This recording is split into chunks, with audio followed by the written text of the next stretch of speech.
Assalamualaikum warahmatullahi wabarakatuh. Halo sahabat ngerujak, ngerumpi urusan pajak. Bahasan kita kali ini adalah tentang PMK nomor 64/PMK.03 tahun 2022 tentang PPN atas penyerahan barang hasil pertanian tertentu.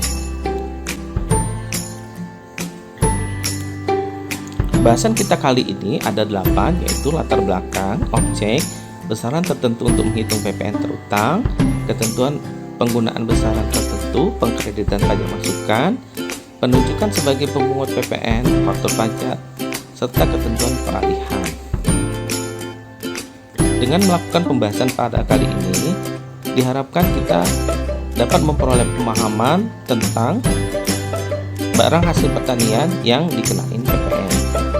Adapun yang menjadi latar belakang pembahasan kita kali ini adalah pertama, untuk menyesuaikan ketentuan mengenai penyerahan barang hasil pertanian sebagaimana diatur dalam PMK 89 tahun 2020 akibat adanya perubahan tarif PPN berdasarkan pasal 7 ayat 1 Undang-Undang PPN. Yang kedua, untuk mengatur mengenai pemungutan dan penyetoran PPN dengan besaran tertentu sebagaimana dimaksud pasal 9 ayat 1 Undang-Undang PPN atas penyerahan barang hasil pertanian tertentu. Yang menjadi objeknya adalah BHPT barang hasil pertanian tertentu sebagaimana tercantum dalam lampiran PMK ini. Jadi kita harus tahu juga tentang barang-barang hasil pertanian tertentu sebagaimana diatur dalam lampiran PMK ini.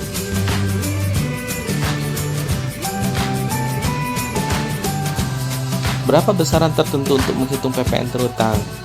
Mulai 1 April tahun 2022 adalah sebesar 1,1% dari harga jual, dan paling lambat 1 Januari tahun 2025 sebesar 1,2% dari harga jual. 1,1% dan 1,2% ini diperoleh dari 10% dari tarif PPN yang berlaku dikalikan harga jual. PKP atau pengusaha kena pajak dapat menggunakan besaran tertentu BHPT untuk memungut dan menyetor PPN yang terutang dengan menyampaikan pemberitahuan sesuai format yang tercantum dalam lampiran PMK ini. Jadi PKP wajib untuk menyampaikan pemberitahuan ya untuk dapat menggunakan BHPT ini. Pemberitahuan disampaikan paling lambat pada saat batas waktu penyampaian SPT masa PPN, masa pajak pertama dimulainya penggunaan besaran tertentu PPN terutang atas penyerahan BHPT. PKP yang telah memilih menggunakan besaran tertentu dapat beralih untuk memungut PPN yang terutang dengan tarif pasal 7 ayat 1 Undang-Undang PPN dengan menyampaikan pemberitahuan. Jadi PKP untuk menggunakan dapat memilih menggunakan besaran tertentu, dapat juga memilih untuk memungut PPN terutang sesuai dengan tarif pasal 7 dengan syarat menyampaikan pemberitahuan. PKP yang beralih sebagaimana dimaksud di atas, maksudnya memungut PPN dengan tarif pasal 7 ayat 1 Undang-Undang PPN, tidak dapat menggunakan kembali besaran tertentu untuk masa-masa dan tahun-tahun pajak berikutnya. Jadi simpelnya seperti ini, PKP yang melakukan penyerahan BHPT, jika PKP tersebut memilih untuk menggunakan PPN besaran tertentu, maka wajib memberikan surat pemberitahuan, menyampaikan surat pemberitahuan ke KPP. Nah, jika berniat untuk tidak menggunakan, beralih dari yang awalnya menggunakan besaran tertentu tapi beralih menjadi normal sesuai dengan pasal 7 Undang-Undang PPN, maka juga dapat menyampaikan surat pemberitahuan. Nah, ketika PKP BHPT ini telah menggunakan pasal 7 ayat 1 Undang-Undang PPN normal, maka dia tidak dapat lagi kembali menggunakan besaran PPN besaran tertentu. Adapun mengenai pengkreditan pajak masukan, bahwa pajak masukan atas perolehan BKP dan atau JKP impor serta pemanfaatan BKP yang tidak terwujud dan pemanfaatkan JKP dari luar daerah pabean di dalam daerah pabean sehubungan dengan kegiatan penyerahan barang hasil pertanian tertentu atau BHPT tidak dapat dikreditkan. Jadi pajak masukannya tidak dapat dikreditkan. Badan usaha industri yang melakukan pengolahan barang hasil pertanian, perkebunan, dan kehutanan yang memperoleh barang hasil pertanian tertentu dari PKP yang menggunakan besaran tertentu ditunjuk sebagai pemungut PPN. Jadi untuk pabrikan industri pengolahan barang hasil pertanian, perkebunan dan kehutanan itu ditunjuk sebagai pemungut PPN. PKP wajib menerbitkan faktur pajak saat penyerahan BHPT barang hasil pertanian tertentu. Jadi PKP itu tetap wajib menerbitkan faktur pajak.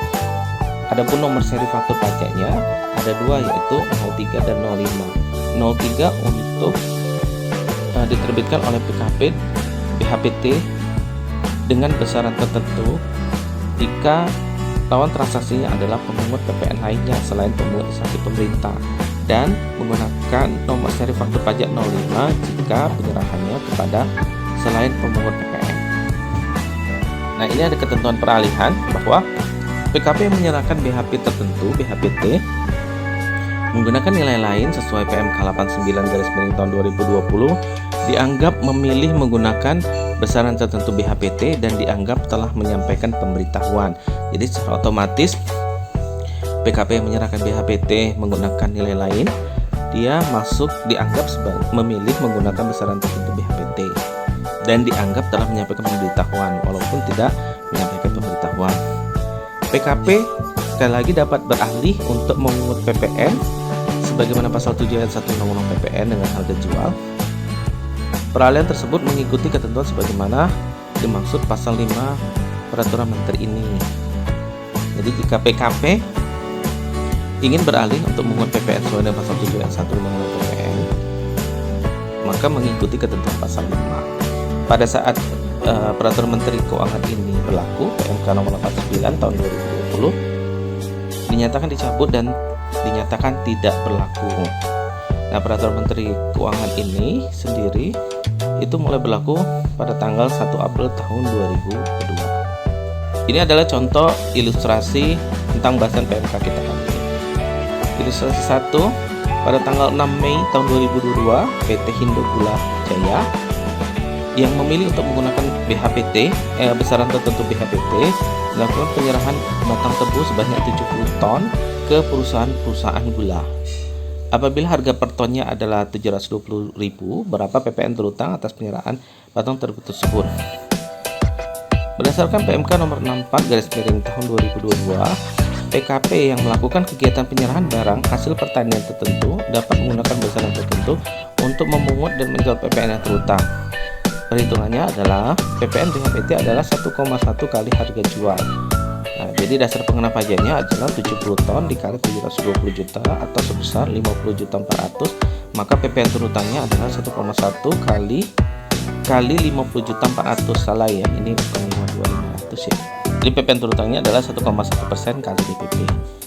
Ilustrasi kedua, PT Kofiku merupakan pengusaha yang bergerak di bidang industri pengolahan kopi. Pada bulan Juni tahun 2022, penyerahan biji kopi kering dan nilai penyerahannya sebesar 546 juta dan biji kopi sangrai sebesar 450 juta. Berapa PPN-nya? PPN BHPT yaitu 1,1% kali harga jual. DPP-nya adalah nilai penyerahan biji kopi kering ditambah nilai penyerahan kopi sangrai. Mengapa? Karena biji kopi kering dan kopi sangrai itu masuk dalam rincian BHPT sebagaimana lampiran PMK. Jadi 546 juta ditambah 450 juta atau sebesar 996 juta, maka PPN terutangannya adalah 1,1% dan 96 juta atau sebesar 10.956.000 rupiah. Oke, mungkin itu saja bahasan kita pada kali ini tentang PMK nomor 64/PMK.03 tahun 2022 tentang PPN atas penyerahan barang hasil pertanian tertentu. Jika ada pertanyaan, komentar, saran, kritik, serta masukan atau hal-hal lain yang perlu kita bahas, silakan memasukkan di kolom komentar di bawah ini. Terima kasih. Assalamualaikum warahmatullahi wabarakatuh.